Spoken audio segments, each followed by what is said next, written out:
Bonjour, vous êtes témoin de Jéhovah et vous avez la ferme conviction d'avoir examiné, voire épluché la Bible par vous-même. À travers cette vidéo, nous démonterons les mécanismes qui vous ont amené à cette conclusion erronée. Cette vidéo se divise en deux parties distinctes. Une première partie constituée d'une scénette de 3 à 4 minutes que nous vous demandons de regarder attentivement. Cette scénette sera ensuite suivie par un examen des éléments qui vous ont amené à être formaté sans vous en rendre compte. Madame Dubois, la semaine dernière, je vous avais proposé une étude sur la Bible, ce que vous avez accepté. Est-ce que vous êtes toujours d'accord? Oui, je suis toujours d'accord pour étudier la Bible parce que c'est vrai que c'est une question qui m'intéresse depuis très longtemps et oui, c'est avec plaisir que j'accepte que nous étudions ensemble. Donc je vous propose que nous étudions sur la base de ce livre. Vous pouvez vivre éternellement sur une terre qui deviendra un paradis. Le titre de notre premier chapitre s'intitule « La vie éternelle, ce n'est pas un rêve ». Je vais vous montrer donc comment nous faisons. Nous lisons les paragraphes et puis ensuite je vous pose les questions. Est-ce que vous voulez lire les deux premiers paragraphes peut-être? Le paradis sur la terre, cela paraît impossible même pour peu de temps. La maladie, la vieillesse, la faim et la criminalité s'y opposent souvent. Peut-être pensez-vous qu'il est illusoire d'espérer vivre toujours dans un paradis terrestre et que c'est perdre son temps que d'en parler, car ce n'est qu'un rêve. Nul doute que la plupart des gens seront de votre avis. Mais alors, pourquoi affirmons-nous que vous pouvez vivre éternellement sur une terre qui deviendra un paradis, que ce n'est pas un rêve? Question des paragraphes 1 et 2. Pourquoi a-t-on du mal à croire que les hommes peuvent vivre éternellement heureux sur la terre? C'est vrai que personne n'a vécu éternellement, et puis la terre non plus n'est pas éternelle. Donc je vous remercie pour votre excellente réponse. Mais vous voyez, dans le paragraphe, vous avez la réponse exacte. La maladie, la vieillesse, la faim, la criminalité s'y opposent souvent. Ça, c'est la réponse parfaite. Votre réponse était excellente, mais là, c'est la réponse parfaite. Nous allons donc essayer maintenant de trouver la réponse dans le paragraphe 3. Je vais en faire la lecture.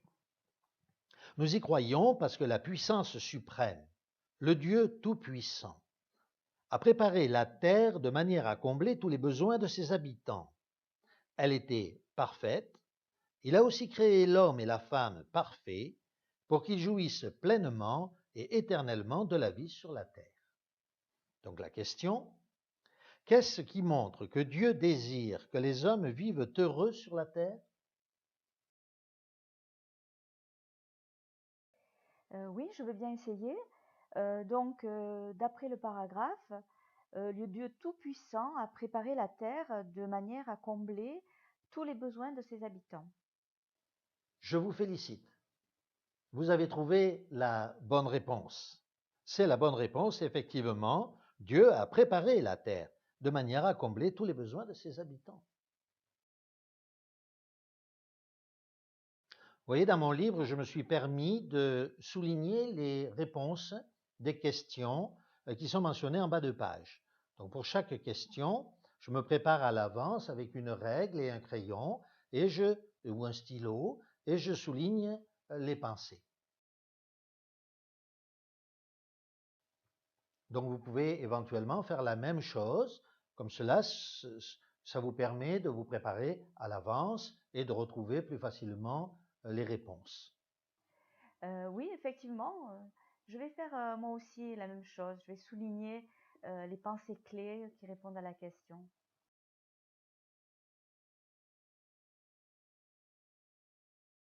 Je vous propose que nous lisions maintenant le paragraphe 4. Voulez-vous en faire la lecture, s'il vous plaît? Les scientifiques savent depuis longtemps que notre corps se régénère. Selon les besoins, ces cellules sont remplacées. Avez-vous perçu le mécanisme qui peut vous avoir donné la certitude d'avoir examiné par vous-même les enseignements de la parole de Dieu? Cette scénette, apparemment anodine, est la clé de voûte de tout le système. Le système est bâti sur 5 points de psychologie. Premièrement, vous pensez étudier la Bible alors qu'en fait, vous étudiez une doctrine.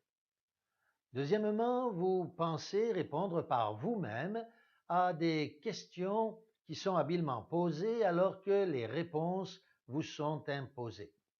Troisièmement, vous ne pouvez pas faire autrement que de répondre selon les réponses préécrites sous peine de vous faire gentiment reprendre. Quatrièmement, en répétant les réponses préécrites, elles s'imprègnent dans votre esprit, dans votre inconscient, vous donnant l'impression que c'est vous-même qui en êtes arrivé à cette conclusion. Cinquièmement, le fait d'agrémenter les idées de textes bibliques cités hors contexte vous donne l'illusion que les pensées que vous venez d'émettre reposent sur le texte biblique. Au bout de 6 mois, vous êtes devenu incapable d'exercer votre lucidité et votre discernement. Vous êtes devenu imprégné de la pensée qui vous a été inculquée. Nous espérons que cette courte vidéo a attiré votre attention sur le fait que, sans s'en rendre compte, on peut être entraîné dans l'erreur, croyant être entraîné dans la vérité. Très sincèrement, nous vous encourageons, au nom de Jésus-Christ, à reprendre les choses à zéro, à tout remettre à plat. Prenez une Bible, n'ayez aucune crainte. Même si certains vous ont dit que vous ne pouviez pas, que vous n'aviez pas le droit d'étudier par vous-même la parole de Dieu, que vous seriez sinon un hérétique ou un apostat, n'écoutez pas ce genre de raisonnement. Le Seigneur vous a donné l'intelligence nécessaire. Il a écrit dans sa parole, texte que nous pouvons lire de la bouche même de Jésus-Christ. Père, je te loue de ce que tu as caché ces choses aux sages et aux intellectuels, mais que tu les as révélées aux tout-petits.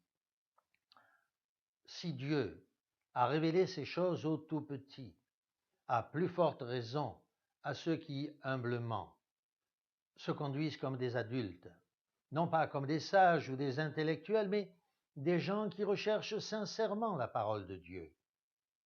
Étudiez, priez, examinez toutes choses.